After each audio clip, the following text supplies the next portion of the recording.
Mon nom c'est Dominique Louis, j'ai 32 ans et je suis coach chez BFit depuis 2 ans. Je suis ingénieure de formation, puis je travaille dans mon domaine depuis presque 10 ans. Je travaille pour Airbus Canada. J'ai deux passions qui se contredisent. J'adore le fitness, mais aussi de l'autre côté, j'aime beaucoup faire des gâteaux. J'ai ma propre compagnie où est-ce que je fais des gâteaux. Donc le nom de ma compagnie, c'est Convoitise. J'ai commencé il y a peut-être 5 ans à faire des gâteaux. Et puis tranquillement, j'ai commencé à aimer ça. Donc, ce qui m'a lead à mon autre passion, le fitness, parce que j'avais un surplus de poids. J'ai jamais été très mince. J'ai toujours été très chubby. Donc, quand j'étais petite, on me donnait des petits surnoms comme l'enrobée, la grosse, puis d'autres surnoms. Des fois, je pleurais.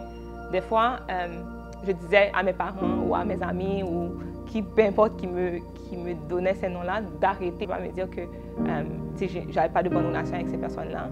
Ils me disaient toujours que c'était amical ou que c'était affectif, mais n'empêche qu'aujourd'hui, quand je le regarde, je sais que oui, ça m'avait fait mal souvent. Oui, ça m'a fait pleurer souvent. Puis je me rappelle encore, j'ai encore des souvenirs de moi en train de pleurer sur l'escalier en train de dire arrêtez, arrêtez s'il vous plaît, ne m'appelez pas comme ça. Il y a certains mots qui viennent te chercher sans réaliser des fois.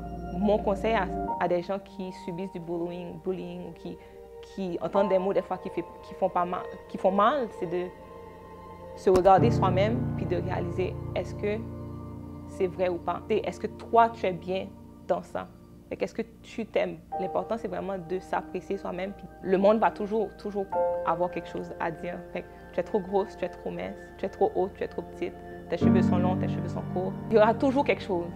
À the end of the day, c'est est-ce que toi, tu es confortable avec ça, puis est-ce que toi, tu t'aimes toi-même. C'est ça qui est important. Quelqu'un qui subit justement ce genre de choses, puis que ça leur fait mal, ne vous enfermez pas, continuez à parler.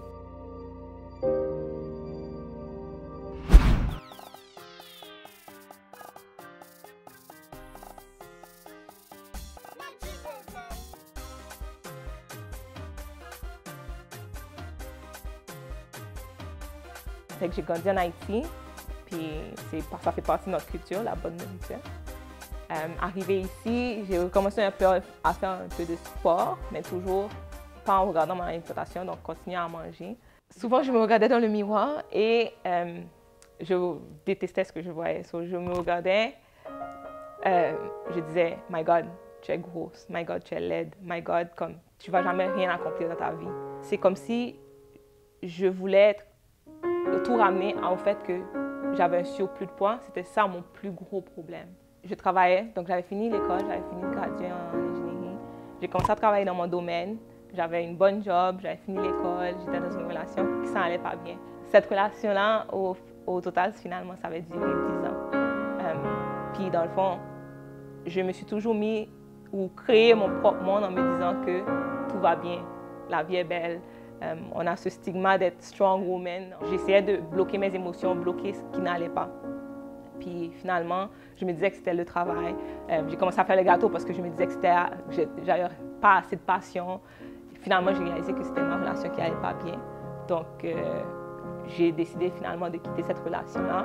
Mais ceci dit, le fitness puis BFit, ça m'a aidé à justement conquérir tout ça, puis de réaliser, de m'affronter ou de me confronter à moi-même, puis de faire cette introspection-là, puis de voir qui je suis, puis qu'est-ce que j'aime. Et avec le temps, j'ai réalisé que The Perfect Life, c'est juste toi qui peux la créer.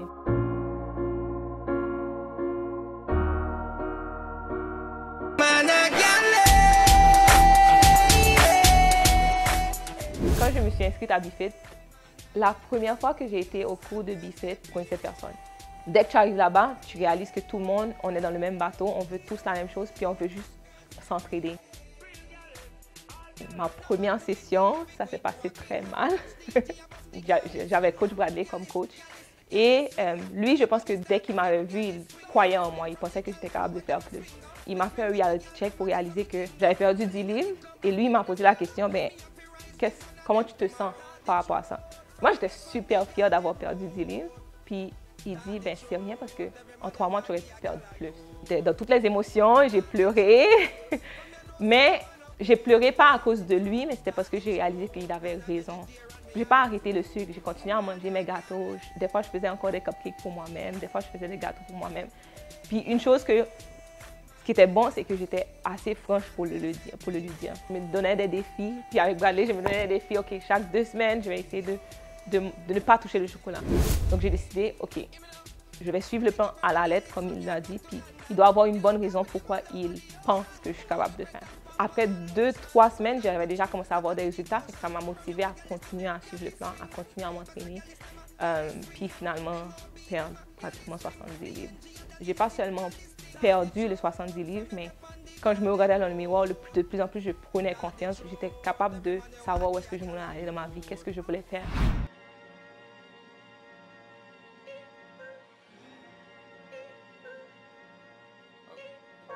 Ça fait 2 ans que je suis coach.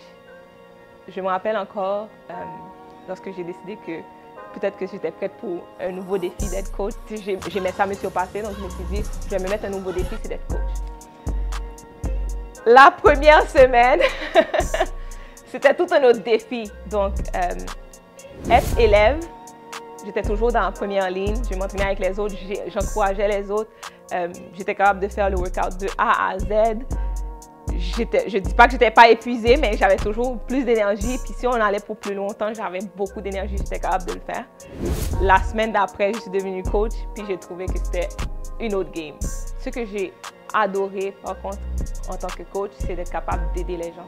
Les gens qui n'ont pas ce genre de coaching-là, qui n'ont pas quelqu'un avec eux, qui entreprennent tout pour perdre du poids tout seul. Souvent, le problème, c'est qu'ils oublient pourquoi ils ont commencé. Et le fait qu'ils oublient pourquoi ils ont commencé, on tombe facilement dans d'autres habitudes.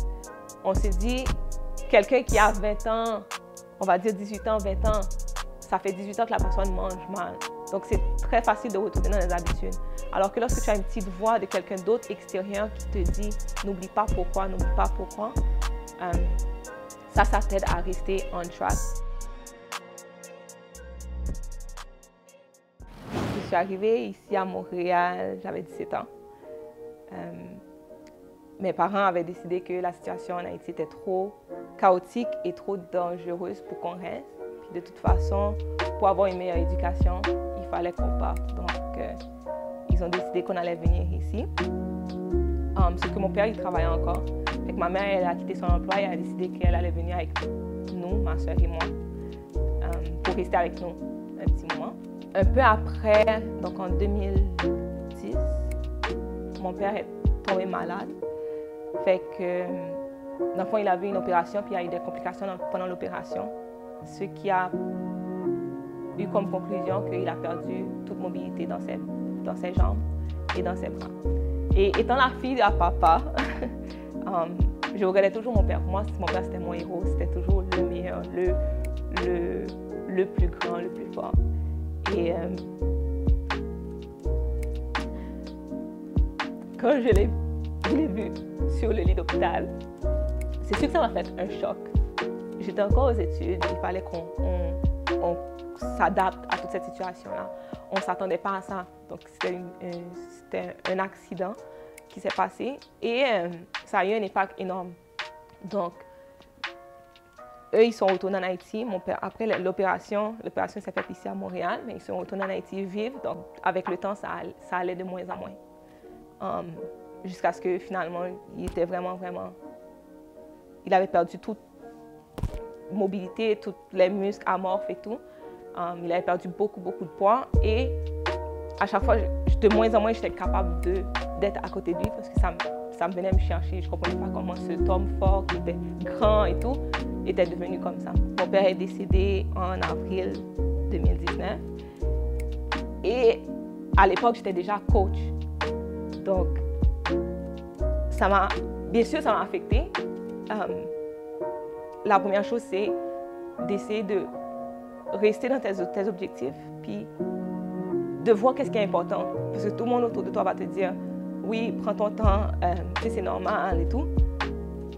Mais en réalité, ça faisait 10 ans que je vivais avec une situation que personne n'était au courant. Donc, on me voyait au travail, à l'école, à Bifet.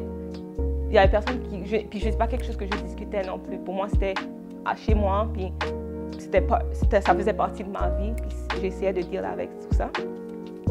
Donc quand il est décédé, je devais quand même garder les objectifs que je m'étais fixés moi-même. Parce que à the end of the day, ce que j'avais appris en tant qu'élève, puis que j'étais obligée de me remettre dedans en tant que coach, c'est de dire que justement la vie va toujours t'envoyer plein de curveballs. Il y a toujours des obstacles qu'il faudra surmonter, mais à la fin, c'est juste toi qui peux changer la situation. Puis il y a des situations que tu ne peux pas changer. Fait que quand mon père est décédé, que je mange 10 barres de chocolat ou que je ne m'entraîne pas, ça n'allait pas le ramener.